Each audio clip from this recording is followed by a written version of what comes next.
ദൈവതിരുനാമത്തിന് മഹത്വം ഉണ്ടാകട്ടെ. നമുക്കിങ്ങനെ ഒരുമിച്ച് കൂടി വരാൻ ദൈവം നൽകിയ അവസരത്തിനായിട്ട് ഞാൻ ദൈവത്തെ സ്തുതിക്കുന്നു, സ്തോത്രം ചെയ്യുന്നു. ദൈവവചനം നമ്മളെ പഠിപ്പിക്കുന്നത് പോലെ വളരെ മനോഹരമായ പാട്ടുകൾ വളരെ ശക്തമായിട്ട് നമ്മളോട് സംസാരിച്ചു. അത് വളരെ നന്നായിട്ട് അവർ പാടി. ഞാൻ ദൈവത്തെ സ്തുതിക്കുന്നു. Joby and Bibin, thank you very much. വളരെ സന്തോഷം. അതിനുവേണ്ടി വളരെ എഫേർട്ട് എടുത്ത് നന്നായി ചെയ്തല്ലോ. ദൈവത്തിന് സ്തോത്രം ചെയ്യുന്നു. ദൈവം ധാരാളമായിട്ട് അനുഗ്രഹിക്കട്ടെ എന്ന് പ്രത്യേകമായിട്ട് പ്രാർത്ഥിക്കുന്നു, ആശംസിക്കുന്നു. നമ്മൾ കഴിഞ്ഞ ക്ലാസ്സിൽ ഡിസ്കസ് ചെയ്തതിൻ്റെ കണ്ടിന്യൂവേഷൻ ആണ് ഇന്ന്. കഴിഞ്ഞ ക്ലാസ്സിൽ നമ്മൾ ആങ്സൈറ്റിയെ കുറിച്ചാണ് ഡിസ്കസ് ചെയ്തത്. എന്തൊക്കെയായിരുന്നു കഴിഞ്ഞ ക്ലാസ്സിലെ നമ്മൾ എന്തൊക്കെയാണ് ചിന്തിച്ചത് എന്നുള്ളത് നിങ്ങൾ ഓർക്കുന്നുണ്ടാകും എന്ന് ഞാൻ വിചാരിക്കുകയാണ്. എന്തൊക്കെയാണ് ആർക്കെങ്കിലും ഒന്ന് റീകളക്ട് ചെയ്യാൻ പറ്റുന്നുണ്ടോ? എന്തെങ്കിലും ഡിസ്കസ് ചെയ്തതായിട്ട് ഓർമ്മയുണ്ടോ? നിങ്ങൾ എന്തെങ്കിലും ഓർക്കുന്നുണ്ടോ എന്നൊരു ആങ്സൈറ്റി ഇപ്പം എൻ്റെ ഉള്ളിലുണ്ട്. അതുകൊണ്ടാണ് ഞാൻ ചോദിച്ചത്. നിങ്ങൾ എന്തെങ്കിലും കഴിഞ്ഞ ക്ലാസ്സിൽ ഡിസ്കസ് ചെയ്തത് നിങ്ങളുടെ ഓർമ്മയിലുണ്ടോ? ഓക്കെ, നമ്മൾ കഴിഞ്ഞ ക്ലാസ്സിൽ ഡിസ്കസ് ചെയ്ത കാര്യങ്ങൾ ഞാൻ പെട്ടെന്ന് yes, different behaviours when people are anxious. Okay, നമ്മൾ ആങ്സൈറ്റിയെ റെക്കഗ്നൈസ് ചെയ്യാനായിട്ടുള്ള ചില സിംറ്റംസ് ഒക്കെ കഴിഞ്ഞ ക്ലാസ്സിൽ കണ്ടായിരുന്നു.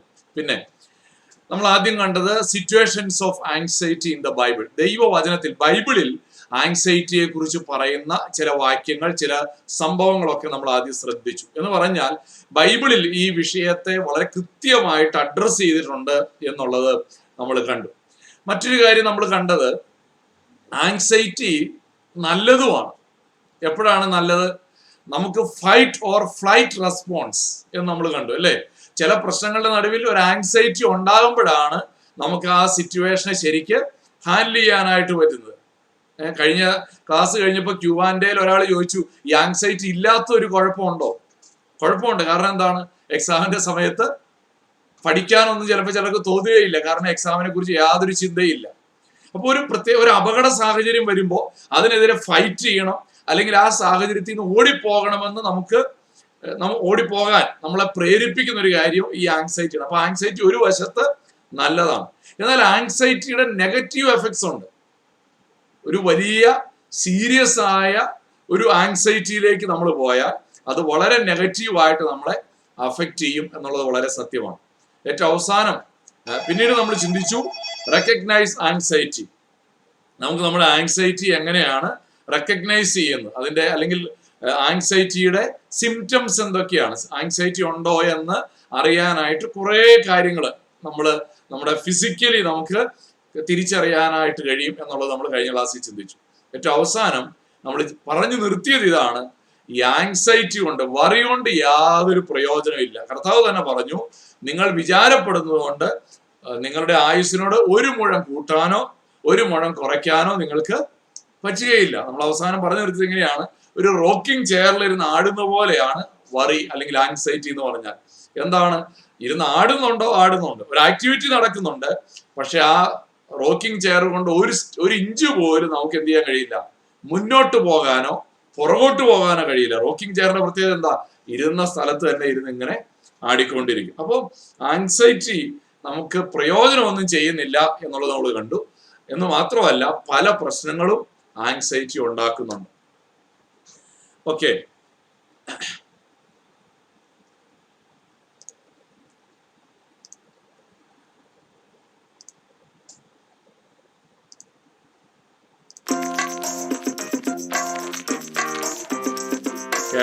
Okay, so take your Minnesota, ready? This is the universal language for any kid. You just look at a kid and go like this. What's this? Try it. No, get up here. You know it's not. And don't do this little. Come on. Here, I'll trade you. There you go. Oops, dropped it. All right, here you go. Try this one. No, that's very. All right. So you know what's gonna happen, right? You see Bobby running. What's gonna happen? Well, it's going to explode. Well, yes, it is. All right?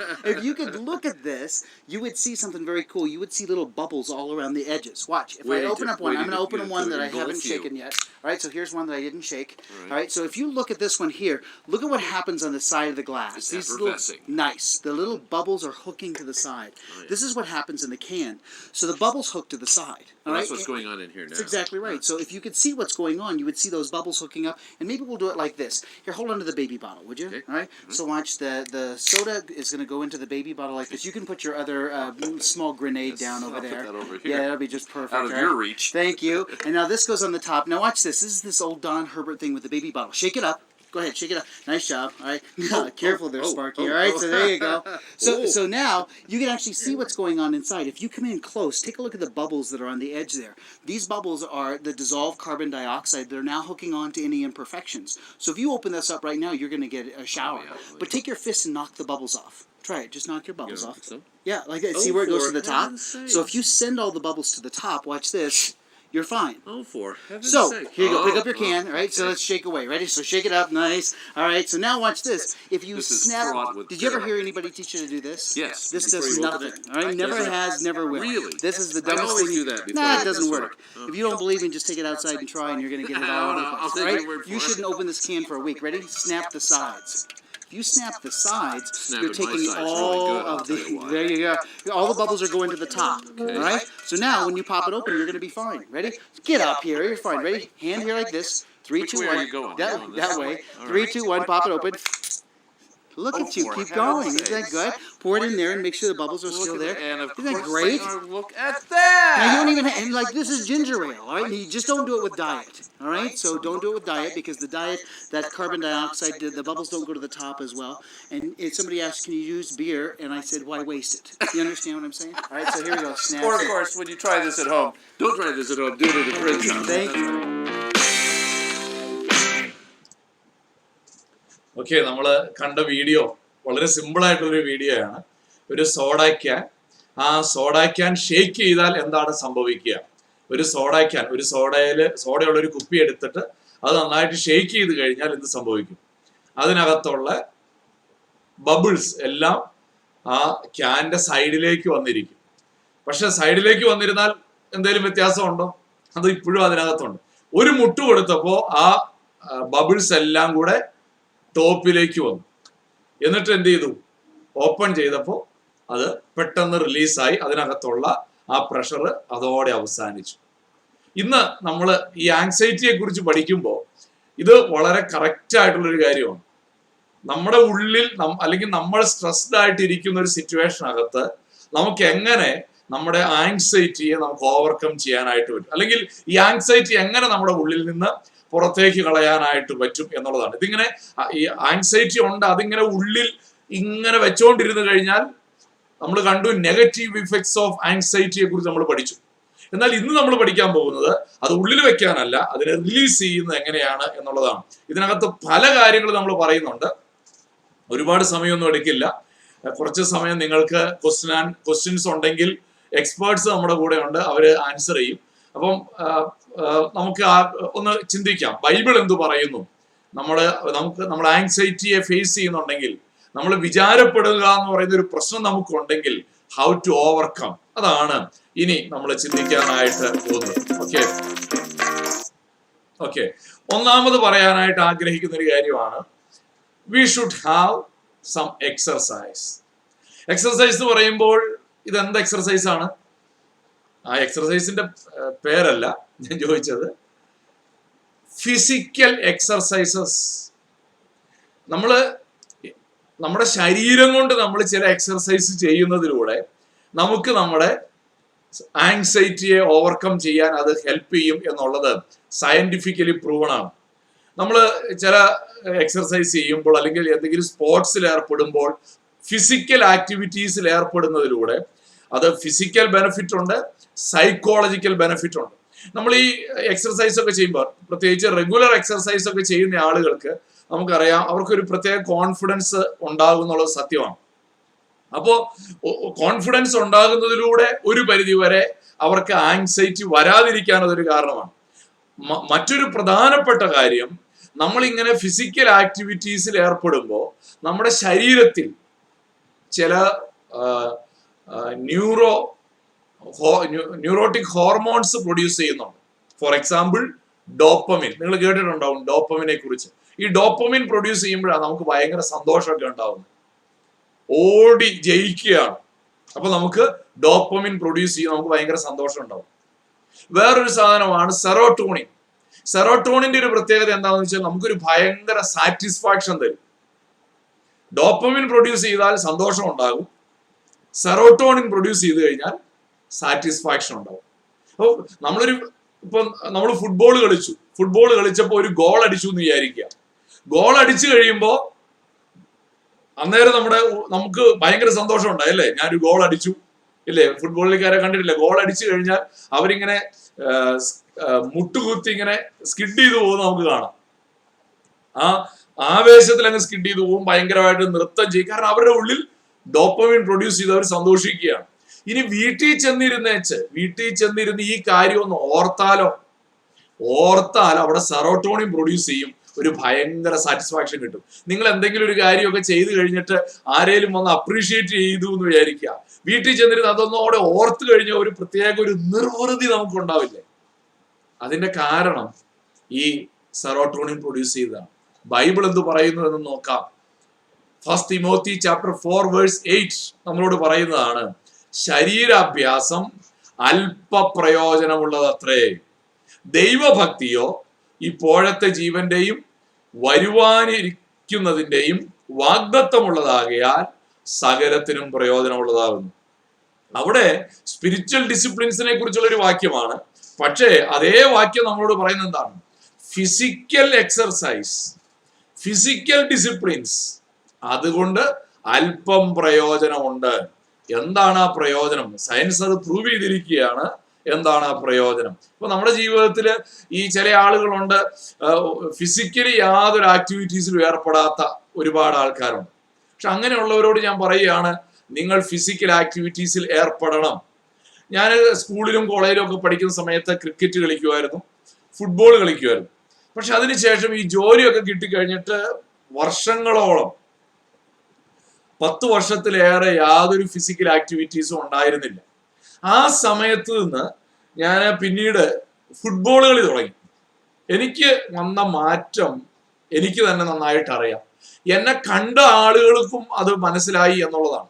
എന്ന് പറഞ്ഞാൽ അത് physical benefit അല്ല ഞാൻ പറയുന്നത്, നമ്മുടെ മുഖത്ത് തന്നെ കോൺഫിഡൻസിൽ വന്ന മാറ്റമുണ്ട്, നമ്മുടെ സ്കിൻ ടോണിൽ വന്ന മാറ്റമുണ്ട്, നമ്മുടെ കോൺഫിഡൻസിൽ വന്ന മാറ്റമുണ്ട്. ഒരുപാട് സ്ട്രെസ് അത് നമ്മളിൽ നിന്ന് എടുത്തു കളഞ്ഞു എന്നുള്ളത് ഞാൻ എൻ്റെ ജീവിതത്തിൽ അനുഭവിച്ചതാണ്. അതുകൊണ്ട് ഇതുവരെ ഈ ഫിസിക്കൽ ആക്ടിവിറ്റീസ് ഒന്നും, അല്ലെങ്കിൽ എക്സർസൈസ് ചെയ്യുക, ഒന്ന് ഓടാൻ പോവുക, ജോഗിങ്ങിന് പോവുക, കളിക്കാൻ പോവുക, ഇതൊന്നും ഇല്ലാത്ത ആളുകളുണ്ടെങ്കിൽ ഞാൻ നിങ്ങളോട് പറയുകയാണ്, നിങ്ങൾ ഇതിലേതെങ്കിലുമൊക്കെ ഒന്ന് ട്രൈ ചെയ്യണം. നിങ്ങൾ ഫിസിക്കൽ എക്സർസൈസസിൽ ഏർപ്പെടാനായിട്ട് ശ്രമിക്കണം. ഫിസിക്കൽ ബെനിഫിറ്റ്സ് ഉള്ളപ്പോൾ തന്നെ ഇമോഷണൽ സൈക്കോളജിക്കൽ ബെനിഫിറ്റ്സ് ഒക്കെ ഇതിനകത്തുണ്ട് എന്നുള്ളത് നിങ്ങൾ മറന്നു പോകരുത്. അതുകൊണ്ട് തീർച്ചയായിട്ടും നിങ്ങൾ എക്സർസൈസ് ചെയ്യണം. ഒന്നാമത്തെ കാര്യം. രണ്ടാമത്തെ കാര്യം, ഇത് വളരെ പ്രധാനപ്പെട്ട ഒരു കാര്യമാണ്. നിങ്ങളുടെ ഉള്ളിൽ ആങ്സൈറ്റി ഉണ്ടെങ്കിൽ നിങ്ങൾ ചെയ്യേണ്ട രണ്ടാമത്തെ വളരെ പ്രധാനപ്പെട്ട ഒരു കാര്യമാണ് ടോക്ക് അബൌട്ട് യുവർ ആങ്സൈറ്റി. ഈ ആങ്സൈറ്റിയുടെ ഒരു പ്രത്യേകത, ഇതിങ്ങനെ ഉള്ളിൽ വെച്ചുകൊണ്ടിരുന്നാൽ എൻ്റെ വിഷമം വേറെ ആരും അറിയണ്ട, ഞാൻ മരിക്കുമ്പോൾ അത് എൻ്റെ കല്ലറയിൽ തന്നെ കിടക്കട്ടെ എന്നൊക്കെ ചില ആൾക്കാർ ചിന്തിച്ചു കളയും. പക്ഷേ നമ്മുടെ ഉള്ളിൽ ഒരു ആങ്സൈറ്റി ഉണ്ടെങ്കിൽ തീർച്ചയായിട്ടും നമ്മൾ അത് മറ്റുള്ളവരോട് ഷെയർ ചെയ്യണം. വേറൊരാൾക്ക് ഒരു ആങ്സൈറ്റി ഉണ്ടെങ്കിൽ അത് ഷെയർ ചെയ്യാൻ തയ്യാറാവുമ്പോൾ അത് കേൾക്കാൻ നമ്മൾ തയ്യാറാവും. ഇത് വളരെ പ്രധാനപ്പെട്ട കാര്യമാണ്. നിങ്ങളുടെ ഫ്രണ്ട്സിന് ഒരു ആങ്സൈറ്റി പ്രോബ്ലം ഉണ്ടെങ്കിൽ ഏറ്റവും നല്ലൊരു കാര്യമാണ് അത് അയാളെ കൊണ്ടൊന്ന് ഷെയർ ചെയ്യിപ്പിക്കുക എന്നുള്ളത്. അത് അത്ര എളുപ്പമുള്ള കാര്യമല്ല. നീ പറഞ്ഞോ, എനിക്ക് എന്തെങ്കിലും പറയാൻ നീ പറഞ്ഞോ എന്ന് പറഞ്ഞ് ആർക്കും പറയാൻ പറ്റില്ല. നമ്മൾ അവിടെയാണ് എന്താ പറ്റിയത്, മുഖം കണ്ടിട്ട് വല്ലാതെ ഇരിക്കുന്നല്ലോ, ഇന്ന് ആഹാരം ഒന്നും കഴിച്ചില്ലേ, വീട്ടിൽ വല്ല പ്രശ്നമുണ്ടോ, ഇങ്ങനെയൊക്കെ നമ്മൾ ചില വാക്കുകൾ ഉപയോഗിക്കുമ്പോൾ ആ വ്യക്തിയുടെ ഉള്ളിൽ അതുമായിട്ട് കണക്റ്റഡ് ആവുമ്പോൾ പെട്ടെന്ന് അദ്ദേഹം എന്ത് ചെയ്യും, അത് ഷെയർ ചെയ്യും. അദ്ദേഹത്തിന് വലിയ റിലീഫ് ഉണ്ട്. ഇതുപോലെ തന്നെയാണ് നമുക്കൊരു ആങ്സൈറ്റി ഉണ്ടായാൽ നമ്മൾ എന്ത് ചെയ്തിരിക്കണം? We should talk about it. നമ്മുടെ ആങ്സൈറ്റി നമ്മൾ ഷെയർ ചെയ്യണം എന്നാണ് നമ്മൾ മനസ്സിലാക്കേണ്ടത്. നമ്മൾ കഴിഞ്ഞ ക്ലാസ്സിൽ പറഞ്ഞതാണ് ഈ എസ്തേറിന്റെ ആങ്സൈറ്റിയെ കുറിച്ച്. എസ്തേറിനെ രാജാവ് കൊട്ടാരത്തിലേക്ക് വിളിച്ചിട്ടേ ഇല്ല. എസ്തേർ പറയുന്നുണ്ട്, അടുത്ത 30 ദിവസത്തേക്ക് എന്നെ വിളിച്ചിട്ടേ ഇല്ല. അപ്പൊ ഞാൻ പോയി കഴിഞ്ഞാൽ ചിലപ്പോ എന്റെ കാര്യം പ്രശ്നത്തിലാവും. എസ്തേറിന്റെ ആങ്സൈറ്റി ഷെയർ ചെയ്തു. അപ്പൊ മൊർദെഖായി പറഞ്ഞു, നീ എന്ത് ചെയ്യണം, നീ പ്രാർത്ഥിക്കുക, ഞങ്ങളും പ്രാർത്ഥിക്കാമെന്ന് പറഞ്ഞ് അവര് പ്രാർത്ഥിച്ചു. അപ്പോ നമ്മുടെ ഉള്ളിൽ ഒരു ആങ്സൈറ്റി ഉണ്ടെങ്കിൽ അതിനെ ഷെയർ ചെയ്യാനായിട്ട് നമുക്ക് പറ്റുക എന്നുള്ളത് ബൈബിളിന്റെ ഒരു വലിയ ടീച്ചിങ് ആണ്. ബൈബിൾ നമ്മളോട് പറയുന്നത് നിന്റെ ഭാരം യഹോവയുടെ മേൽ വെച്ചുകൊള്ളുക. We should share it. ദൈവത്തോട് മാത്രമല്ല, നമ്മുടെ പൗലോസ് അപ്പോസ്തലൻ പറയുന്നുണ്ട്, ഗലേഷ്യൻ 6:1 and 2 നമ്മൾ വായിക്കുമ്പോൾ, ഗലേഷ്യൻ 6:2 നമ്മൾ വായിക്കുന്നത് എങ്ങനെയാണ്, നിങ്ങൾ അന്യോന്യം ഭാരം ചുമപ്പിൻ. ഗലേഷ്യൻ 6:2, ഗലാത്യ ലേഖനം 6-ാം അധ്യായം 2-ാം വാക്യത്തിൽ പറയാണ്, നിങ്ങൾ അന്യോന്യം എന്ത് ചെയ്യണം, ഭാരം ചുമക്കണം. ഈ ഭാരം ചുമക്കുക എന്ന് പറഞ്ഞാൽ എന്താ, തലയിൽ ഒരു ചാക്ക് വയ്ക്കുന്നതിനെ കുറിച്ചല്ല. മനസ്സിലുള്ള ഭാരം എന്ത് ചെയ്യണം, അന്യോന്യം ഷെയർ ചെയ്യണം. Talk about your anxiety. യോഹന്നാന്റെ സുവിശേഷം 14-ാമത്തെ അധ്യായത്തിൽ യേശു കർത്താവ് ശിഷ്യന്മാരോട് പറയുന്ന വാക്യമാണ്. 14-ാം അധ്യായം 18-19 വാക്യങ്ങളിൽ പറയുകയാണ്, ഞാൻ നിങ്ങളെ അനാഥരായി വിടുകയില്ല. ഇതെപ്പോഴാണ് കർത്താവ് പറഞ്ഞത്? ഈ ശിഷ്യന്മാർക്ക് കർത്താവൊക്കെ പറയണ കേട്ടപ്പോ പേടിയായി, അവരാകെ അസ്വസ്ഥരായി. അയ്യോ, എന്റെ കർത്താവ്, നീ ഞങ്ങളെ ഇട്ടേച്ച് പോവുകയാണോ? ഇങ്ങനെയൊക്കെ പറഞ്ഞപ്പോ കർത്താവ് പറയുകയാണ്, ഞാൻ നിങ്ങളെ അനാഥരായി വിടുകയില്ല, ഞാൻ നിങ്ങളുടെ അടുക്കൽ വരും. കുറഞ്ഞൊന്ന് കഴിഞ്ഞാൽ ലോകം എന്നെ കാണുകയില്ല, നിങ്ങളോ എന്നെ കാണും.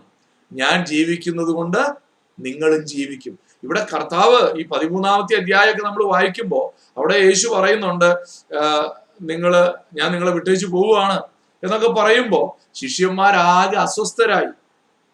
ആ ഒരു സാഹചര്യത്തിൽ യേശു കർത്താവ് പറഞ്ഞ മറുപടിയാണ് നമുക്ക് ഇവിടെ കാണാനായിട്ട് പറ്റുന്നത്. അപ്പൊ മറ്റുള്ളവർക്ക് ആങ്സൈറ്റി ഉണ്ടാകുമ്പോൾ പോയി വല്ല ഡോക്ടറെ കാണണ്ട എന്ന് പറഞ്ഞ് വിടുകയല്ല ചെയ്യേണ്ടത്. നമുക്ക് അവിടെ ചില ഉത്തരവാദിത്തങ്ങളുണ്ട്. നമുക്കൊരു ആങ്സൈറ്റി ഉണ്ടായാൽ നമ്മളത് നമ്മളിൽ തന്നെ വെച്ചുകൊണ്ടിരിക്കരുത്. We should share it. Don't suffer in silence. Talk to your friends about anxiety. നമ്മൾ ഈ കഴിഞ്ഞ ക്ലാസ്സിൽ ദാവീദിനെ കുറിച്ച് പറഞ്ഞൊരു കാര്യമുണ്ട്. 32-ാമത്തെ സങ്കീർത്തനത്തിൽ അവിടെ ദാവീദ് പറയാണ്, ഞാൻ മിണ്ടാതെ ഇരുന്നപ്പോൾ നിത്യമായ ഞരക്കത്താൽ എന്റെ അസ്ഥികൾ ക്ഷയിച്ചു പോയി. നിന്റെ കൈ എന്റെ മേൽ ഭാരമായിരുന്നു. എന്റെ മജ്ജ വേനൽക്കാലത്തിലെ ഉഷ്ണത്താൽ എന്ന പോലെ വറ്റിപ്പോയി. ദാവീദ് പറഞ്ഞ വാക്കുകളാണ്. പക്ഷെ തൊട്ടടുത്ത വാക്യത്തിൽ പറയാണ്, എന്നാൽ ഞാൻ എന്റെ പാപത്തിന്റെ കുറ്റം നിന്നോട് പറയും എന്ന് ഞാൻ പറഞ്ഞു, അപ്പോൾ നീ എന്റെ പാപത്തിന്റെ കുറ്റം ക്ഷമിച്ചു തന്നു. നമ്മുടെ ഹൃദയത്തിലുള്ള ഭാരം അത് നമ്മുടെ ഹൃദയത്തിൽ തന്നെ സൂക്ഷിച്ചുകൊണ്ട് നടക്കാനുള്ളതല്ല. ദൈവം നമുക്ക് കൂട്ടുകാരെ തന്നത്, ദൈവം നമുക്ക് കൂട്ടായ്മ തന്നത് എന്തിനാ? അത് ഷെയർ ചെയ്യാൻ വേണ്ടിയാ. അയ്യോ, അവനോട് പറഞ്ഞ അവൻ നാട്ടുകാരോട് മൊത്തം പറയും, അങ്ങനെയുള്ളവരോട് പറയണ്ട. അതിനാണ് നമ്മൾ ഫ്രണ്ട്ഷിപ്പ് സീരീസിൽ പറഞ്ഞു, നിങ്ങൾക്ക് 4 ടൈപ്പ് ഫ്രണ്ട്സ് വേണമെന്ന് പറഞ്ഞു. നിങ്ങൾക്ക് ഒരു നല്ല സീക്രട്ടൊക്കെ പറയാൻ പറ്റിയ ഒരു കൂട്ടുകാരനെ നിങ്ങൾക്ക് വേണം. ഓക്കെ, ഞാൻ ഇനി അതിനകത്തേക്ക് വീണ്ടും പോകുന്നില്ല. അപ്പോ നമ്മുടെ ആങ്സൈറ്റി നമ്മൾ എന്ത് ചെയ്യണം? മറ്റുള്ളവരോട് ഷെയർ ചെയ്യണം എന്നുള്ളത് നമ്മൾ കണ്ടു. 3-ാമത്തെ വളരെ ഏറ്റവും പ്രധാനപ്പെട്ട ഒരു കാര്യം, ട്രസ്റ്റ് ഗോഡ് ഇൻ വറീസ്. ഞങ്ങൾ പ്രാർത്ഥിക്കാറുണ്ടല്ലോ, ഇല്ലേ? ഞങ്ങൾക്ക് ടെൻഷനൊക്കെ വരുമ്പോൾ ഞങ്ങൾ എന്ത് ചെയ്യും? 2 രൂപ പള്ളി കൊണ്ടുപോയി ഇട്ടേച്ച് ഞങ്ങൾ ഭയങ്കരമായിട്ട് പ്രാർത്ഥിക്കും. ബൈബിൾ എന്താ ഈ നമ്മുടെ ടെൻഷനും നമുക്ക് വറീസും ഒക്കെ ഉണ്ടാകുന്ന സമയത്ത് ബൈബിൾ എന്താ നമ്മളെ പഠിപ്പിക്കുന്നത്? വേദപുസ്തകം നമ്മൾ വായിക്കുമ്പോൾ അവിടെ നമ്മൾ പലപ്പോഴും ചെയ്യുന്നത് എന്താണെന്നറിയാമോ? We are trying to handle hard things ourselves rather than trusting God. നമ്മൾ പലപ്പോഴും നമ്മൾ തന്നെ ഈ വിഷയത്തെ ഒന്ന് കൈകാര്യം ചെയ്യാൻ ശ്രമിക്കും. എന്നിട്ട് അവസാനം നമ്മള് ഡോക്ടർ പറയുക ലാസ്റ്റ് സ്റ്റേജ് ഇനി രക്ഷയില്ല എന്ന് പറയുമ്പോൾ നമ്മൾ പറയും, ബേസില ചേച്ച ഒന്ന് പ്രാർത്ഥിക്കണേ, ജേക്കബ ചേച്ച ഒന്ന് പ്രാർത്ഥിക്കണേ, നാളെ പരീക്ഷ ഇതൊന്ന് പ്രാർത്ഥിക്കണേ. ഈ സ്കൂള് തുറക്കുമ്പോ ആർക്കും ഒരു പ്രാർത്ഥനാ വിഷയമില്ല കേട്ടോ. കോഴ്സ് സ്റ്റാർട്ട് ചെയ്യുമ്പോൾ ആർക്കും ഒരു പ്രാർത്ഥനാ വിഷയമില്ല. പക്ഷെ എക്സാമിന്റെ തലേദിവസം നമുക്ക് പ്രാർത്ഥനാ വിഷയമുണ്ട്. എന്താ കാരണം? ഒരു വർഷം അല്ലെങ്കിൽ ഒരു സെമസ്റ്ററിന്റെ തുടക്കം മുതൽ 5-5.5 മാസം നമ്മൾ എന്ത് ചെയ്തു? നമ്മൾ തന്നെ ഇത് ഹാൻഡിൽ ചെയ്യാൻ ശ്രമിച്ചു. അവസാനം മനസ്സിലായി, അയ്യോ നമ്മൾ വിചാരിച്ചതൊന്നും അല്ല, ക്വസ്റ്റ്യൻ പേപ്പർ പാറ്റേൺ വേറെയാ. നമ്മൾ എന്ത് ചെയ്തു? പിന്നെ പ്രാർത്ഥനാ വിഷയം നമ്മൾ ഷെയർ ചെയ്യാൻ തുടങ്ങി. കാരണം എന്നാ അറിയോ, നമ്മള് വാസ്തവത്തിൽ ആദ്യം നമ്മളെ ആശ്രയിച്ച് അവിടെയാണ് ഈ പ്രശ്നം കിടക്കുന്നത്. We should learn to trust God. ദൈവത്തെ ആശ്രയിക്കാൻ നമ്മൾ പഠിക്കണം. യോഹന്നാൻ 14:1 യേശു കർത്താവ് എന്താ പറയുന്നത്? നിങ്ങളുടെ ഹൃദയം കലങ്ങിപ്പോകരുത്, ദൈവത്തിൽ വിശ്വസിപ്പീൻ, എന്നിലും വിശ്വസിപ്പീൻ. 13-ാമത്തെ അധ്യായത്തിന്റെ അവസാന ഭാഗത്തേക്കൊക്കെ വരുമ്പോ ഈ യേശു കർത്താവ് ഇങ്ങനെ പറഞ്ഞു വരുമ്പോ ഈ ശിഷ്യന്മാരുടെ ഹൃദയം ഇങ്ങനെ സോഡാ ബോട്ടിൽ പോലെ ഇങ്ങനെ നിറഞ്ഞിങ്ങനെ വരിക. അപ്പൊ ഇവരുടെ മുഖത്ത് നോക്കിയപ്പോഴേ കർത്താവിന് മനസ്സിലായി ഇപ്പൊ ഇവന്മാര് ബോധം കെട്ട് വീഴും. കർത്താവ് ഉടനെ അവരോട് പറയുകയാണ്, നിങ്ങൾ ബോധം കെട്ട് വീഴല്ലേ, നിങ്ങളുടെ ഹൃദയം കലങ്ങിപ്പോകല്ലേ, ദൈവത്തിൽ വിശ്വസിപ്പീൻ, എന്നിലും വിശ്വസിപ്പീൻ. നമ്മൾ വിശ്വസിക്കുന്നുണ്ടോ? ദൈവത്തിൽ വിശ്വസിക്കുന്നുണ്ടോ? നമ്മൾ പലപ്പോഴും ദൈവത്തിലല്ല വിശ്വസിക്കുന്നത്. 1 പത്രോസിന്റെ ലേഖനം, 1 Peter 5 chapter 5 verse 6-8 നമ്മൾ വായിക്കുമ്പോൾ അവിടെ കാണുന്നത് ഇങ്ങനെയാണ്: അതുകൊണ്ട്, ഇത് വളരെ ശ്രദ്ധിച്ചു വായിക്കണേ, അതുകൊണ്ട് അവൻ തക്ക സമയത്ത് നിങ്ങളെ ഉയർത്തുവാൻ ദൈവത്തിന്റെ ബലമുള്ള കൈക്കീഴെ താണിരിപ്പീൻ. അവൻ നിങ്ങൾക്കായി കരുതുന്നതാകയാൽ നിങ്ങളുടെ സകല ചിന്താകുലവും അവന്റെ മേൽ ഇട്ടുകൊള്ളുവീൻ. നിർമ്മതരായിരിപ്പീൻ, ഉണർന്നിരിപ്പീൻ. നിങ്ങളുടെ പ്രതിയോഗിയായ പിശാച് അലറുന്ന സിംഹം എന്ന പോലെ ആരെ വിഴുങ്ങേണ്ടു എന്ന് തിരിഞ്ഞു ചുറ്റി നടക്കുക. ഇവിടെ എന്താ പറഞ്ഞത്? നിങ്ങൾക്ക് ടെൻഷൻ ഉണ്ടാകുമ്പോൾ, നിങ്ങളുടെ ചിന്താകുലം, നിങ്ങൾ എന്താ ചെയ്യേണ്ടത്? ദൈവത്തിൽ ഇട്ടുകൊള്ളുവിൻ. ഈ ദൈവത്തിൽ ഇടണമെങ്കിൽ ആ 7-ാം വാക്യത്തിന്റെ തുടക്കത്തിലൊരു വാക്കുണ്ട്, അവൻ നിങ്ങൾക്കായി കരുതുന്നതാകയാൽ. ഈ ദൈവം എനിക്ക് വേണ്ടി കരുതുമെന്ന് വിശ്വസിക്കാത്ത ഒരാൾക്കും ഭാരം ദൈവത്തിൽ ഇട്ടു കൊടുക്കാനായിട്ട് പറ്റില്ല. നമ്മുടെ പ്രശ്നം എന്നാണെന്നറിയാമോ? നമുക്ക് ഈ ആദ്യത്തെ ഭാഗം വിഷയമല്ല. നമുക്ക് ഏതാ ഇഷ്ടം? നമുക്ക് ഈ ചിന്താകുലം ഇട്ടുകൊള്ളുവീൻ എന്ന് പറയുന്നതൊക്കെ നമ്മൾ വായിക്കാറുണ്ട്. പക്ഷെ ഈ ദൈവം കരുതും എന്ന് വിശ്വാസമുണ്ടോ? ഇത് ഇല്ലാതെ വരുന്ന സ്ഥലത്താണ് നമുക്കിങ്ങനെ ആദി കയറുന്നത്, ടെൻഷൻ വരുന്നത്, ആങ്സൈറ്റി വരുന്നത്. അപ്പൊ അങ്ങനെ ആണെങ്കിൽ നമ്മൾ എന്ത് ചെയ്യണം? നമ്മൾ ഈ ദൈവത്തിന്റെ ബലമുള്ള കൈക്കീഴിൽ താണിരിക്കുക. ഈ ആങ്സൈറ്റി ഉള്ള ആളും ആങ്സൈറ്റി ഇല്ലാത്ത ആളും തമ്മിലുള്ള ഒരു വ്യത്യാസം എന്നാണെന്നറിയാമോ? ഈ ആങ്സൈറ്റി ഇല്ലാത്ത ആൾക്ക് നമ്മുടെ നാട്ടിലൊരു ഭാഷ ഉണ്ട്, ഇരിക്കപ്പൊറുതി ഇല്ല എന്നൊരു പ്രയോഗമാണ്. ഇരിക്കപ്പൊറുതി ഇല്ല. എന്താ ഈ ഇരിക്കപ്പൊറുതി ഇല്ല എന്ന് പറഞ്ഞ? ഇതിനെക്കുറിച്ച് ആലോചിച്ച് അടങ്ങി ഒരു സ്ഥലത്ത് ഇരിക്കാൻ പറ്റത്തില്ല, ഇങ്ങനെ ഓടിപ്പാഞ്ഞു കിടക്കുക. പക്ഷെ ഈ ദൈവത്തിൽ ആശ്രയിച്ച ആൾക്ക് വളരെ കൂളായിട്ട് ഇങ്ങനെ, ആണോ? പ്രശ്നമാണല്ലേ. ദൈവം കരുതും, ഇങ്ങനെ ഇരിക്കാൻ പറ്റും. ഇതാണ് ഇരിക്കപ്പൊറുതി. ഇത് ഇരിക്കപ്പൊറുതി ഇല്ല എന്ന് പറഞ്ഞാൽ അതിന്റെ അർത്ഥം എന്താ? ആ വ്യക്തി ദൈവത്തിൽ ആശ്രയിക്കുന്നില്ല എന്നുള്ളതാണ്. എന്നോർത്തുകൊണ്ട് ജീവിതത്തിലെ പ്രശ്നങ്ങളും പ്രതിസന്ധികളും ഒക്കെ വരുമ്പോ ദൈവം എന്നാ വെച്ചാൽ ചെയ്യും, ഞാൻ ഇവിടെ കിടന്ന് ഉറങ്ങുക എന്ന് പറയാനല്ല. ദൈവം എക്സാമിന്റെ കാര്യം നോക്കിക്കോളും, ഞാൻ ദേ കിടന്ന് ഉറങ്ങാൻ പോവുകയാണ്, ഇതല്ല കേട്ടോ. ആരും അങ്ങനെ തെറ്റിദ്ധരിച്ചേക്കരുത്. ചിലർ അങ്ങനെ, ദൈവം നോക്കിക്കോളും, ഞാൻ പഠിക്കുന്നൊന്നും ഇല്ല, ജോലിയൊക്കെ വേണമെങ്കിൽ ദൈവം എനിക്ക് തരട്ടെ. അതല്ല ദൈവത്തിൽ ആശ്രയിക്കുക. ഈ ദൈവത്തിൽ ആശ്രയിക്കുന്ന ഒരു വ്യക്തി ഭയങ്കര ഇൻഡസ്ട്രിയസ് ആയിരിക്കും എന്നാ പറയുന്നത്. ഇൻഡസ്ട്രിയസ് ആയിരിക്കും, പക്ഷെ ആൻഷ്യസ് ആയിരിക്കില്ല. രണ്ടും തമ്മിൽ എന്താ വ്യത്യാസം? അവന്റെ ഫോക്കസ് മുഴുവൻ ഇപ്പോൾ ചെയ്യാനുള്ള ജോലിയിലായിരിക്കും. നാളെ അതല്ല അവന്റെ. ഇന്ന് ഞാൻ എന്ത് ചെയ്യണം? അതുകൊണ്ടാ പറഞ്ഞത്, ഒരു കോഴ്സ് തുടങ്ങുമ്പോ ദൈവത്തിൽ ആശ്രയിക്കുന്നുണ്ടോ? ഇന്ന് പഠിക്കാനുള്ളതിൽ ഞാൻ ദൈവത്തെ ആശ്രയിക്കുന്നുണ്ടോ? ഇതില്ലാതെ എക്സാമിന്റെ തലോസമുള്ള ദൈവത്തിലുള്ള ആശ്രയം അപകടം പിടിച്ച ഒരു ആശ്രയമാണ്. അത് ബൈബിൾ നമ്മളെ പഠിപ്പിക്കാത്ത ഒരു ട്രസ്റ്റ് ആണ്. Okay, we should know that he has A plan for us. നമ്മൾ അറിയേണ്ട ഒരു കാര്യം അതാണ്, ദൈവത്തിന് നമ്മളെ കുറിച്ച് ഒരു പദ്ധതി ഉണ്ട്. ജെറമ്യ 29:11, ഇരമ്യാ പ്രവചനം 29-ാം അധ്യായത്തിന്റെ 11-ാം വാക്യത്തിൽ ദൈവം എന്താ പറയുന്നതെന്ന് നോക്കിയേ. നിങ്ങൾ പ്രത്യാശിക്കുന്ന ശുഭഭാവി വരുവാൻ തക്കവണ്ണം ഞാൻ നിങ്ങളെ കുറിച്ച് നിരൂപിക്കുന്ന നിരൂപണങ്ങൾ ഇന്നവ എന്ന് ഞാൻ അറിയുന്നു. അവ തിന്മയ്ക്കല്ല, നന്മയ്ക്കത്രയുള്ള നിരൂപണങ്ങൾ എന്ന യഹോവയുടെ അരുളപ്പാട്. ദൈവം പറയുന്നത് എന്നാണെന്നറിയാമോ? എനിക്ക് നിങ്ങളെ കുറിച്ചൊരു നല്ല പദ്ധതിയുണ്ട്. നമുക്കത് വിശ്വാസമില്ല. കർത്താവേ, അത് ഞങ്ങൾക്ക് അറിഞ്ഞുകൂടെ, ഞങ്ങൾക്ക് ഞങ്ങളെ കുറിച്ചൊരു പദ്ധതിയുണ്ട്, അതൊന്ന് ശരിയാക്കിത്ത. ഇത് അങ്ങനെ പറയുമ്പോ നമ്മൾ എന്താ പറയുന്നത്? നിന്റെ പദ്ധതി ഞങ്ങൾക്ക് കേൾക്കണ്ട, നിന്റെ പ്ലാൻ എന്താന്ന് ഞങ്ങൾക്ക് അറിയണ്ട, ഞങ്ങൾക്ക് ഞങ്ങളുടെ പദ്ധതി അത് നടത്തി തരാൻ നീ എന്നാന്ന് വെച്ചാൽ ചെയ്യണം. ഈ ദൈവത്തിന്റെ ബലമുള്ള കൈയുടെ കീഴിൽ താണിരിക്കുക എന്ന് പറയുമ്പോൾ ദൈവത്തിന്റെ പദ്ധതിക്കായിട്ടുള്ള കാത്തിരിപ്പാണ്. നമുക്ക് പറ്റുന്ന വലിയ പ്രശ്നം നമ്മുടെ പദ്ധതി ദൈവം വിജയിപ്പിക്കാനുള്ള കാത്തിരിപ്പാണ് നമുക്ക്. അതല്ല ട്രസ്റ്റിംഗ് ഗോഡ് എന്ന് പറഞ്ഞ. ഈ ട്രസ്റ്റ് എന്നുള്ള വാക്കിന് ഗ്രീക്കൊന്നും പഠിപ്പിക്കാൻ വന്നല്ല, പക്ഷെ ഒന്ന് കൂടെ പറയാ. കാരണം എനിക്കറിയില്ലാത്ത ഗ്രീക്ക് ഞാൻ അങ്ങനെ പഠിപ്പിക്കുന്നത്, പക്ഷെ ഞാൻ അതിനെക്കുറിച്ച് വായിച്ചിട്ടുള്ളൊരു കാര്യം പറയാം. ഈ ട്രസ്റ്റ് എന്നുള്ള വാക്കിന്റെ അതുകൊണ്ട് ഉദ്ദേശിക്കുന്ന ആശയം എന്നാണെന്നറിയാമോ? ഈ നമ്മുടെ നാട്ടിലൊക്കെ ഈ മരത്തേല് ചുറ്റി ചുറ്റി വളരുന്ന ചെടികളുണ്ടല്ലോ, അതാണ് ഈ ശരിക്കും ട്രസ്റ്റ് എന്ന് പറഞ്ഞാൽ. ഈ മരത്തെ ആശ്രയിച്ചാണ് ഇങ്ങേരുടെ ജീവിതം മുഴുവൻ. ഇതിലിങ്ങനെ ചുറ്റിയിരിക്കുക, ഇങ്ങനെ മുറുകെ പിടിച്ചിരിക്കുക. ആ ചുറ്റി പിടിച്ച് ഇരിക്കുന്നതിനെയാണ് ട്രസ്റ്റിംഗ് ഗോഡ് എന്ന് പറയുന്നത്. നമുക്ക് അങ്ങനെ പറ്റുമോ? ഇതാരാ ഇത്?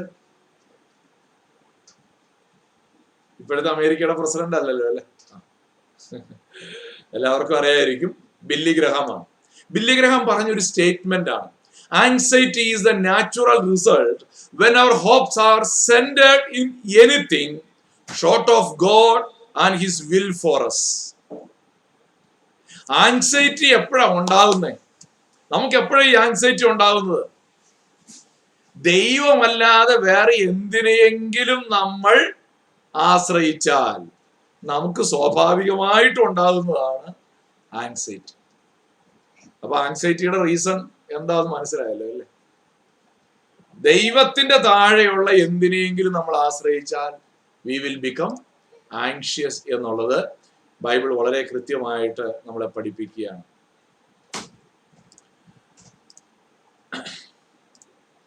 നാലാമത്തേത് സ്പിരിച്വൽ ഡിസിപ്ലിൻസ്. ഞാന് 1.5 വർഷം മുമ്പ് എടുത്ത സാധനമാണ് സ്പിരിച്വൽ ഡിസിപ്ലിൻസ്. യൂട്യൂബിൽ കിടപ്പുണ്ട്.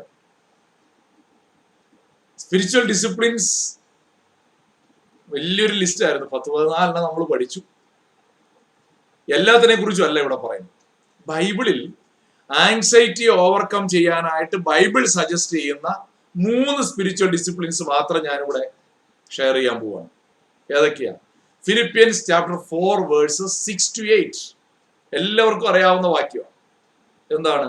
ഒന്നിനെ കുറിച്ചും വിചാരപ്പെടരുത്. Do not be anxious. പിന്നെ എന്ത് ചെയ്യണം?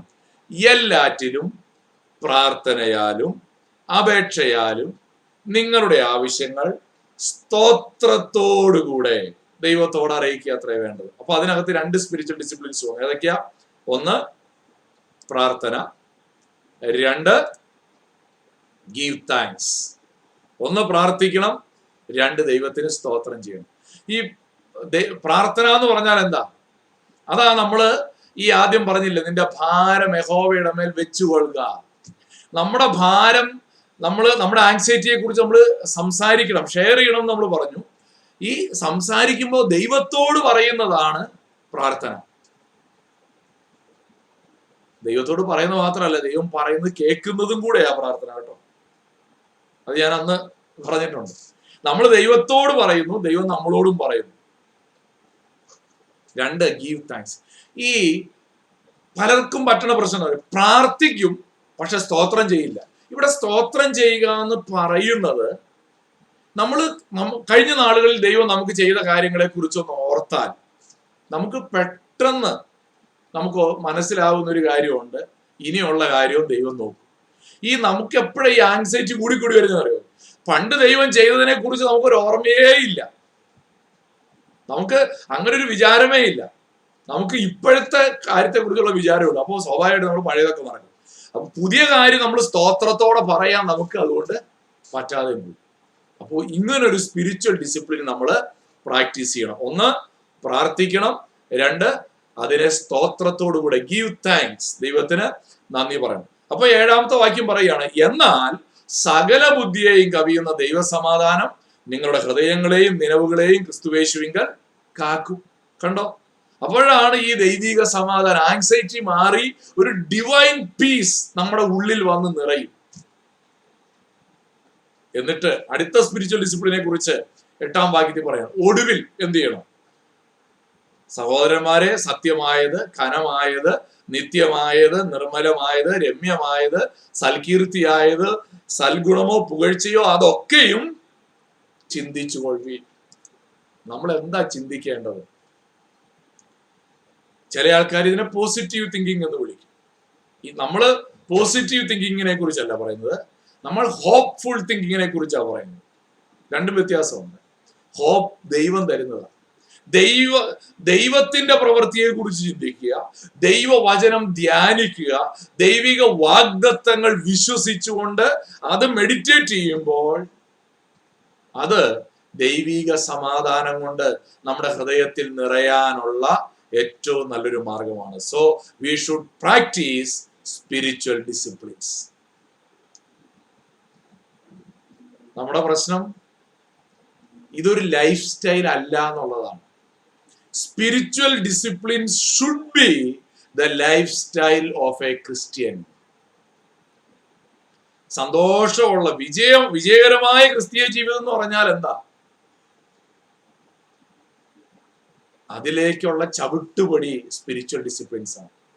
സോ നമ്മൾ എപ്പോഴും പ്രാർത്ഥിക്കുക, ഇടവിടാതെ സ്തോത്രം ചെയ്യുക. എപ്പോഴും ചിന്തിക്കേണ്ടത് എന്താ? ഒരു വലിയ ലിസ്റ്റ് നമ്മൾ പറഞ്ഞു. വളരെ പ്രത്യാശയോടെ ദൈവത്തിലുള്ള ഉറപ്പോടുകൂടെ നമ്മൾ ചിന്തിക്കാനും ധ്യാനിക്കാനുമായിട്ടിടയായി തീരണം. നമ്മൾ ബൈബിൾ മെഡിറ്റേറ്റ് ചെയ്യുമ്പോൾ മെഡിറ്റേഷനെ കുറിച്ച് അന്ന് പഠിപ്പിച്ച സമയത്ത് എങ്ങനെ മെഡിറ്റേറ്റ് ചെയ്യണം, അപ്പൊ അതിനകത്ത് എടുത്തു പറഞ്ഞൊരു കാര്യമുണ്ട്. ഇന്ന് ഞാൻ വായിച്ച വേദഭാഗത്ത് ദൈവിക വാഗ്ദത്തങ്ങൾ ഏതൊക്കെയുണ്ടെന്ന് മെഡിറ്റേറ്റ് ചെയ്യണം. അത് നമ്മുടെ ഉള്ളിൽ തരുന്ന ഒരു വലിയ ഉറപ്പും ഒരു വലിയ ധൈര്യവും ബൈബിൾ നമ്മളെ പഠിപ്പിക്കുന്നുണ്ട്. 5. Attitude of contentment. Attitude of contentment. എന്താണ് ഈ ആറ്റിറ്റ്യൂഡ് ഓഫ് കണ്ടന്റ്മെന്റ്? ഇങ്ങനൊരു വാക്ക് നമുക്ക് അത്ര പരിചയമില്ലാത്തൊരു വാക്കാ അല്ലേ? ഡിക്ഷണറിയിൽ ഉണ്ടെന്നും വാക്കിന്റെ അർത്ഥവും നമുക്കറിയാം, പക്ഷെ നമ്മുടെ ജീവിതത്തിൽ വലിയ ബന്ധമൊന്നും ഇല്ലാത്തൊരു വാക്കാണ് ഈ കണ്ടന്റ്മെന്റ്. എത്ര കിട്ടിയാലും മതി വരാത്ത കുറെ ആൾക്കാരുടെ നടുവിലാണ് നമ്മൾ ജീവിക്കുന്നത്. പലപ്പോഴും നമുക്കും ഇതാണ് അവസ്ഥ, ഇല്ലേ? എനിക്ക് ആദ്യമായിട്ട് കിട്ടുന്ന ശമ്പളം 3500 രൂപയാട്ടോ, കുറെ കാലം മുമ്പാ. അപ്പോ 3500 രൂപ കിട്ടി. വലിയ നീളത്തിലാ പറഞ്ഞ 3500. 2 മാസം കഴിഞ്ഞപ്പോ വിചാരിക്കുകയാണ്, അയ്യോ 6 മാസം കഴിഞ്ഞ് 5000 രൂപയാകുമല്ലോ. അപ്പൊ മുതൽ കാത്തിരിക്കുകയാണ് 6 മാസം ആവാൻ. 6 മാസം ആയപ്പോ 5000 രൂപ കിട്ടി തുടങ്ങി. 1 മാസം കഴിഞ്ഞ് 1 മാസം 5000 കിട്ടി, 5500. അത് കഴിഞ്ഞപ്പോ 6 മാസോടെ കഴിഞ്ഞാൽ 8500 ആകുമല്ലോ. അപ്പൊ ഭയങ്കര കാത്തിരിപ്പാണ്. 8500 കിട്ടി. 8500 1 വർഷം ജോലി ചെയ്ത് കഴിഞ്ഞപ്പോ പ്രതീക്ഷയോടെ കാത്തിരിക്കുകയാണ്. 8500 അല്ല 8000. 8000 ജോലി ചെയ്ത് കുറച്ച് കഴിഞ്ഞപ്പോ കാത്തിരിക്കുകയാണ് അടുത്ത ഹൈപ്പിന് വേണ്ടി. എത്ര രൂപ ശമ്പളം വാങ്ങിയാലും നമ്മള് ഈ കണ്ടന്റ്മെന്റ് ഉണ്ടാകാൻ ഭയങ്കര പാടാണ്. ഇത് നമുക്ക് ഒരുപാട് സാധനങ്ങൾ കിട്ടുന്നത് കൊണ്ട് ഉണ്ടാകുന്ന ഒരു ആറ്റിറ്റ്യൂഡ് അല്ല കണ്ടന്റ്മെന്റ് എന്ന് പറയുന്നത്. 1 ലക്ഷം രൂപ ശമ്പളം വാങ്ങിയാലും 8 ലക്ഷം രൂപ ശമ്പളം വാങ്ങിയാലും ഇനി 1 കോടി രൂപ ശമ്പളം വാങ്ങിയാലും കണ്ടന്റ്മെന്റ് ഉണ്ടാവണമെന്ന് ഒരു നിർബന്ധവും ഇല്ല. പക്ഷെ 5000 രൂപയെ ശമ്പളം ഉള്ളെങ്കിലും കണ്ടന്റ്മെന്റ് ഉണ്ടാകാം.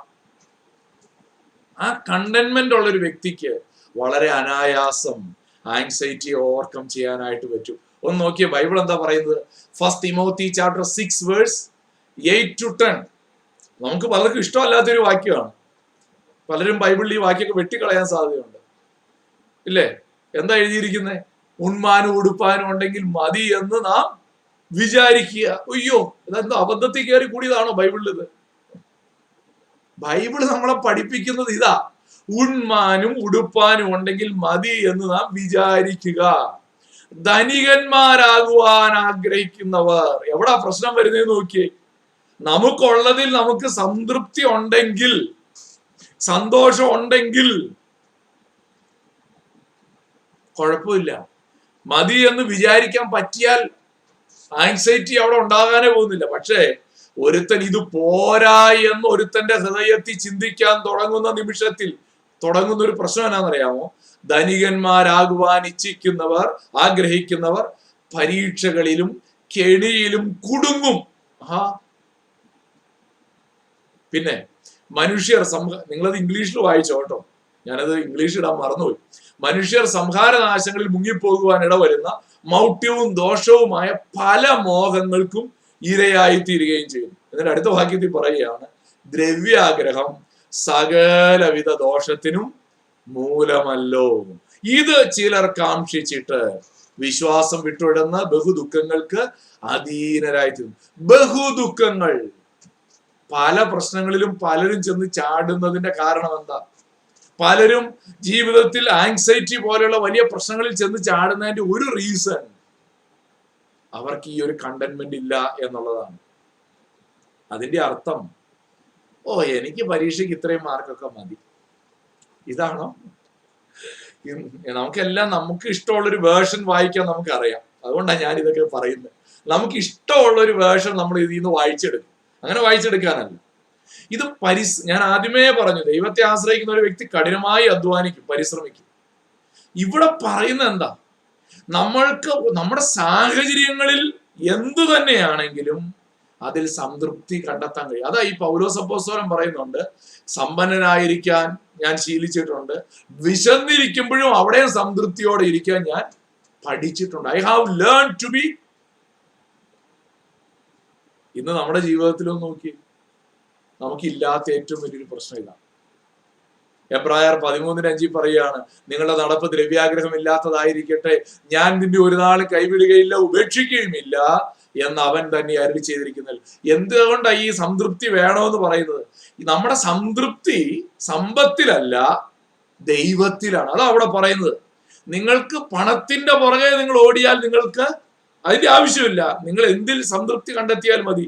ഞാൻ നിന്നെ ഒരു നാളും കൈവിടുകയില്ല, ഉപേക്ഷിക്കും. ഈ ദൈവം നമ്മുടെ കൂടെ ഉണ്ട്, ദൈവം നമുക്ക് സപ്പോർട്ടായിട്ടുണ്ട്, ദൈവം നമുക്ക് വേണ്ടി കരുതുന്നുണ്ട്. ഇതായിരിക്കണം നമ്മളെ തൃപ്തിപ്പെടുത്തേണ്ട ഏറ്റവും വലിയ കാര്യം. പക്ഷെ നിർഭാഗ്യവശാൽ നമ്മളെ പലപ്പോഴും തൃപ്തിപ്പെടുത്തുന്നത് മറ്റു പല സാധനങ്ങളുമാണ്.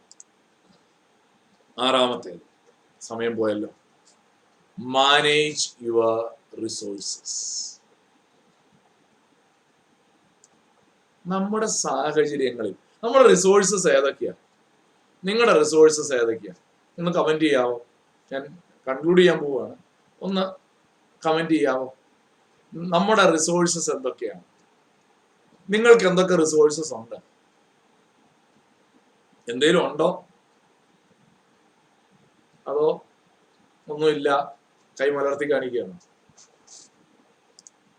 യെസ്, ഇന്റർനെറ്റോ? അത് ശരി, very good.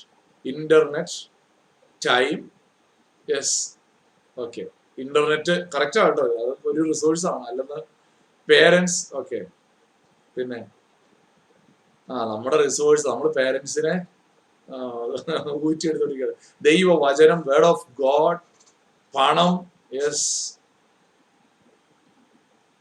Education, health, wealth, very good, very good. Friends, okay, very good, okay, വളരെ എല്ലാം കറക്റ്റാണ്. ഞാനിവിടെ നമ്മുടെ പല റിസോഴ്സസിനെ നമ്മൾ ശരിയായിട്ട് മാനേജ് ചെയ്യുന്നില്ല എന്നുള്ളതാണ്. ഫാമിലി ഒരു റിസോഴ്സാണ്. നമ്മൾ നമ്മുടെ റിസോഴ്സസിനെ കറക്റ്റായിട്ട് മാനേജ് ചെയ്യാൻ പഠിക്കാത്തത് കൊണ്ടാണ് നമുക്ക് ആങ്സൈറ്റി വരുന്നത്. നമുക്കറിയാം, നമ്മുടെ ഒരു റിസോഴ്സാണ് ടൈം. നമ്മൾ ടൈമിനെ കറക്റ്റായിട്ട് മാനേജ് ചെയ്യുന്നുണ്ടോ? ഞാൻ 4 റിസോഴ്സസിന് ഇവിടെ പറയുക: ടൈം, മണി, എനർജി, നോളജ്. ഇന്ന് രാവിലെ മുതൽ വൈകുന്നേരം വരെ നമ്മൾ എങ്ങനെയാണ് സമയം ചെലവഴിച്ചത്? ഇന്നൊരു സൺഡേ ആണ്, അടിപൊളി ദിവസമാണ്. നിങ്ങളൊക്കെ ഏറ്റവും ഫ്രീ ആയിട്ട് ഇരിക്കുന്ന ദിവസമായിരിക്കും. പക്ഷെ ഞാൻ ഏറ്റവും ബിസി ആയിട്ടുള്ള ഒരു ദിവസം മിക്കവാറും സൺഡേ ആണ്. ഇന്ന് എൻ്റെ 3ാമത്തെ മീറ്റിംഗ് ആണിത്. പക്ഷെ വീക്ക് ഡേയ്സിൽ എനിക്ക് കുറച്ചുകൂടെ സമയമുണ്ട്. ഒരു ട്യൂസ്ഡേ വെനസ്ഡേ ഒക്കെ ഞാൻ കുറച്ചുകൂടെ റിലാക്സ്ഡ് ആയിട്ടുള്ള ദിവസമാണ്. പക്ഷെ തേഴ്സ്ഡേ കഴിഞ്ഞ് ഫ്രൈഡേ സാറ്റർഡേ സൺഡേ ഒക്കെയാണ് ഞാൻ സോഡാക്കാൻ പോലെയായി മാറുന്ന ദിവസങ്ങൾ. അപ്പൊ ആ ദിവസങ്ങളിൽ ഞാൻ എൻ്റെ ടൈമിനെ എങ്ങനെ മാനേജ് ചെയ്യുന്നു എന്നുള്ളത്, ഞാൻ ടൈം മാനേജ് ചെയ്യില്ല. സപ്പോസ് ചില വീക്കെൻഡിലൊക്കെ എനിക്ക് ഒത്തിരി മീറ്റിങ്ങുകൾ വരും. എന്ന് പറഞ്ഞാൽ ഫ്രൈഡേ ഒരു മീറ്റിംഗ്, സാറ്റർഡേ ഒരു മീറ്റിംഗ്, സൺഡേ 2 മീറ്റിംഗ്, ഇങ്ങനെയൊക്കെ വരും. ചിലപ്പോൾ ഈ എല്ലാ മീറ്റിങ്ങിലും പ്രസംഗിക്കാനുള്ള വിഷയമൊക്കെ അവർ തരും. അപ്പൊ നമുക്ക് പഴയ വിഷയമൊന്നും എടുത്ത് കുടയാൻ പറ്റില്ല. അപ്പൊ നമ്മൾ എന്ത് ചെയ്യണം? ഓരോ മീറ്റിങ്ങിനും വേണ്ടി പ്രത്യേകം പ്രിപ്പയർ ചെയ്യണം. അപ്പം സമയം വളരെ കുറവായിരിക്കും. അപ്പോഴായിരിക്കും ഭാര്യ പറയുന്നത്, കടയിൽ പോയി ചില സവാള മേടിച്ചേച്ച് വരാമോ, കുറച്ച് പഞ്ചസാര മേടിച്ചേച്ച് വരാമോ. അപ്പൊ എന്ത് ചെയ്യും?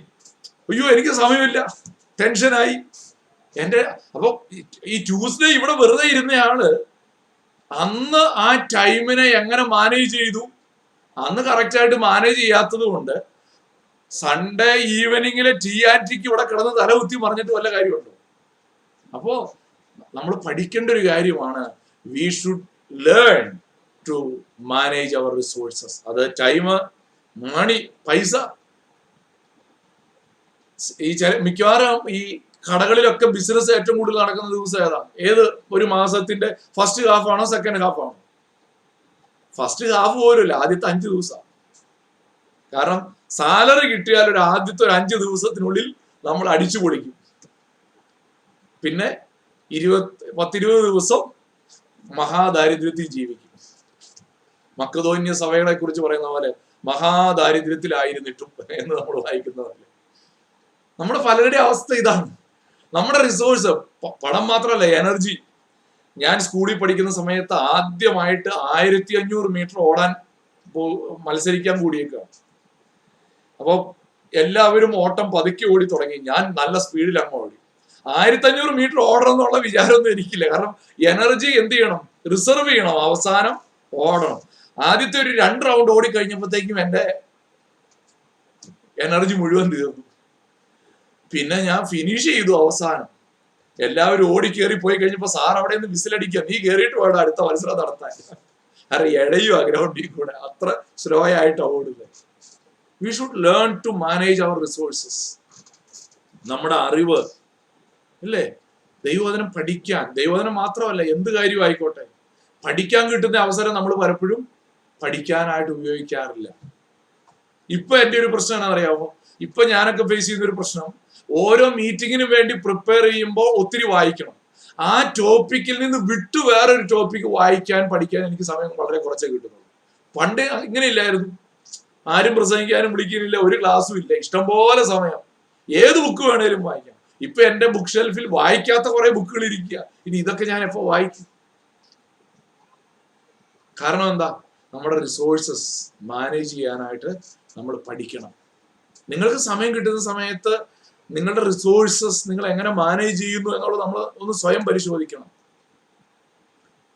90-ാം സങ്കീർത്തനം 12-ാമത്തെ വാക്യത്തിൽ സങ്കീർത്തനക്കാരൻ പറയും, ഇതൊക്കെ നമ്മൾ സാധാരണ മരണ വീട്ടിൽ പറയുന്ന വാക്യമാണ്. പക്ഷെ നമ്മൾ ജീവിച്ചിരിക്കുമ്പോൾ പറയേണ്ട വാക്യം ഏതാ? ഞങ്ങൾ ജ്ഞാനമുള്ള ഒരു ഹൃദയം പ്രാപിക്കത്തക്കവണ്ണം ഞങ്ങളുടെ നാളുകളെ എണ്ണുവാൻ ഞങ്ങളെ ഉപദേശിക്കണമേ. എന്റെ കർത്താവേ, എനിക്ക് എത്ര സമയമുണ്ട്, എന്റെ സമയം ഒന്ന് കറക്റ്റായിട്ട് മനസ്സിലാക്കി അതിനെ കറക്റ്റായിട്ട് മാനേജ് ചെയ്യാൻ എന്നെ പഠിപ്പിക്കണമേ. അതാ സങ്കീർത്തനക്കാരന്റെ പ്രാർത്ഥന. അയ്യോ, ഇന്നത്തെ മാനേജ്മെന്റ് ഗുരുസ് ആരും ഇത് പറയാറില്ല. പക്ഷെ എത്രയോ വർഷം മുമ്പ് ദാവീദ് ഏറ്റവും വലിയ മാനേജ്മെന്റ് ഗുരുവിനോട് പ്രാർത്ഥിച്ച പ്രാർത്ഥനയായത്, ദൈവമേ എന്നെ ഉപദേശിക്കണമേ.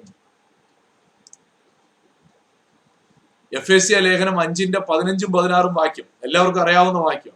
ആകയാൽ സൂക്ഷ്മതയോടെ അജ്ഞാനികളായിട്ടല്ല ജ്ഞാനികളായിട്ട് അത്രേ നടപ്പാൻ നോക്കുവിൻ, ഇത് ദുഷ്കാലം ആകയാൽ സമയം തക്കത്തിൽ ഉപയോഗിച്ചു കൊള്ളുവിൻ.